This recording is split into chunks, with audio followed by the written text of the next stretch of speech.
Anti-gang legislation is being considered. The BWU is pushing for retrenched workers to be paid their severance as soon as possible.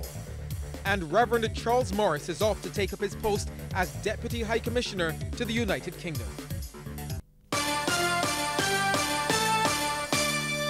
Credible, balanced, committed. This is the CBC Evening News. Good evening, I'm Shane Jones, leading the news at 7. A warning tonight that gun-related crimes, particularly those targeting visitors, are a threat to the tourism industry and the country's efforts at economic recovery. The warning comes from Minister of Tourism and International Transport, Kerry Simmons. It is a matter of deepest regret to me that there are reports going on at the start of the tourism season of there being continued elements of gunplay, continued demonstrations of violence on the streets involving tourists. It is bad enough that we do it amongst ourselves, but it is entirely self-defeating if we are going to do it in a way that hurts the main export product of Barbados, which tourism is. Minister Simmons was speaking at a signing ceremony for Barbados to benefit from Organization of American States financing for 2 local tourism-related projects. He says Barbados must now be uncompromising in the way it deals with criminals who use guns. Because the consequences, not only for them, not only for their neighborhoods, not only for small pockets of Barbados, but the consequences for the country are disastrous.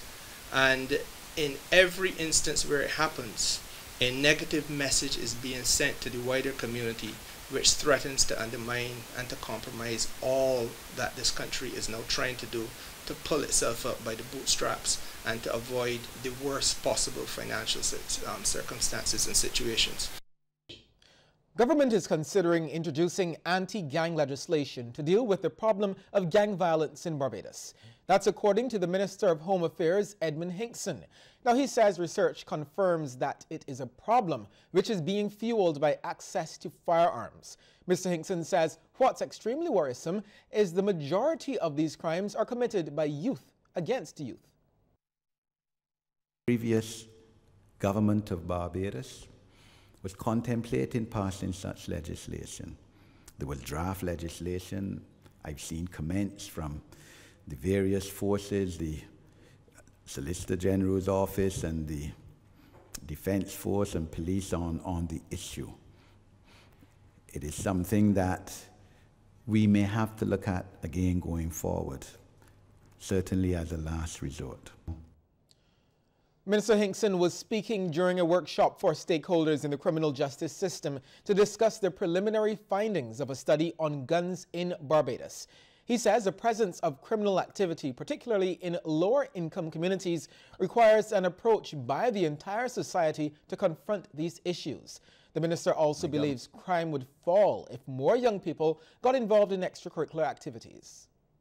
The government is committed to the concept that every Barbadian must learn to swim or must be engaged in dance or music, some cultural activity, or be a member of a club, involved in wholesome activities such as scouting, cadets, sports, Girl Guides, drama, and debating. We will be able to reduce crime in Barbados if we can get these perimeters correct. The findings of a study looking at how much it's costing the country to deal with crime will soon be released. Now, that's according to Director of the Criminal Justice Research and Planning Unit, Cheryl Willoughby. We looked at the social and economic costs of crime, exactly what it is costing Barbados to treat the crime, whether it's from a medical perspective, whether or not it's from a criminal justice perspective, because there's a cost attached as well as a social cost, i.e. the breakdown in family values, etc., where our young people are ending up, whether or not our educational system is being maximized and what our children are actually doing with the education that they receive. So That's the findings of that study will be presented. She says the findings of these studies are important, particularly during the current economic climate. Days are gone where we anecdotally determine that we have a problem and we seek to put resources where we believe there should be. We now have to think as strategists and make our decisions based on evidence. It's important that we do so in order to maximize our scarce resources. The Caribbean region now has a massive technological head start in protecting its borders. This morning, the CARICOM Implementation Agency for Crime and Security, or IMPACS, was officially handed brand new APIS support equipment from the United States government.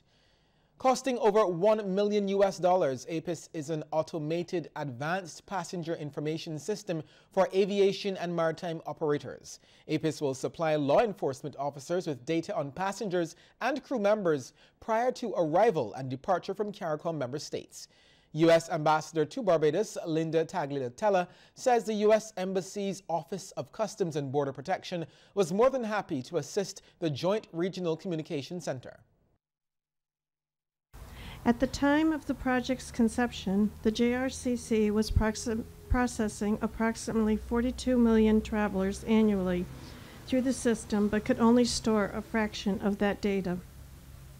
As CARICOM member states continued to pass enhanced APIS legislation, the need for greater processing capability grew and threatened to overwhelm the JRC's aging equipment. Over 1 year and $1 million later, the JRCC now has an IT system required to process more than 150 million air and sea travelers per year. Minister of Home Affairs Edwin Hinkson says the value of the donation must be measured far beyond just dollars and cents. The government of the United States has been a partner with this region in this regard since the establishment of this office here in the year 2007. This relationship has grown from strength to strength since that time. This investment of equipment will not only enhance the capacities and the capabilities of the JRCC, but the sophistication of systems has created a level of efficiency that will generate further value by consolidating several functions that would otherwise have been completed across multiple systems and thus requiring greater resources. The Barbados Workers Union is making a case for workers entitled to severance to be paid in the shortest possible time. General Secretary of the BWU, Senator Tony Moore, who also serves on the board of the National Insurance Scheme, says she's hoping workers who have been sent home as part of government's retrenchment exercise can receive what is due to them as quickly as possible. And I think it's the commitment of the board of the NIS, not only mine, the commitment to make sure that in the case of the Transport Board and the CBC and any other workers that must be paid by the CBC, by the NIS, that those monies are disbursed in the shortest possible time. And it might sound like a stuck record saying the shortest possible time, but that's the safest thing to say within a climate that you don't want to now raise expectations. But we are very well aware of the urgency of the situation, and there is general commitment to ensuring that as soon as those monies can be paid, that they're dispersed. Senator Moore was speaking to the media following a meeting with workers at the Barbados Water Authority this morning. Several workers will be going home within the coming days. The retrenchment exercise at the BWA is being done through a phased process and was not supposed to start until next year.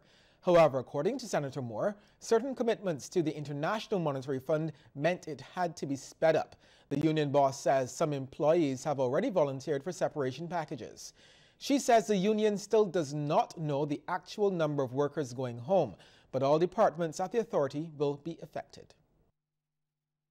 I think that the mood of the meeting was one where workers accepted that a certain reality, this reality is one which had to be dealt with, They remained optimistic generally that the decisions that have been taken so far are decisions that will take the water authority where we need to go so that we can avoid further disruption. We've been sure in our attempts not to hide from them the possibility that there can be further fallout, which obviously means that there's an acceptance that for a while, at least for the next year or so, there will be a level of uncertainty. Reverend Charles Morris has left Barbados to take up his newest post as the island's Deputy High Commissioner to the United Kingdom. We caught up with him at the Grantley Adams International Airport late yesterday evening. Lisa Lord reports.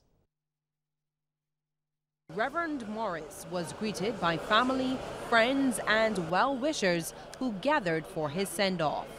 He told us he is humbled by the confidence placed in him. This is a new kind of diplomacy, and it's just not a matter of going to have a good time. It's a matter of getting to the nitty-gritty, getting down to work. We know the condition of the country, and we have to see how my visit there and my work with the people there, especially the people in diaspora, how that will benefit, or how Barbados can benefit from that. But I intend to do my best. The new Deputy High Commissioner says he committed his life to one of service, as a teacher for many years at the Combermere School and as an Anglican priest. He also took the time to comment on the selection of Reverend Senator Dr. Michael Maxwell as the island's next bishop. He believes Reverend Maxwell is a good choice, but he says he will have a task on his hands as there are a number of issues which need to be addressed. I think he's a good person and he can handle the job. There are a number of issues. For example, I believe that a number of things have happened within the last 17 years that have really thrown the church back. And I believe the church went back about 50 years.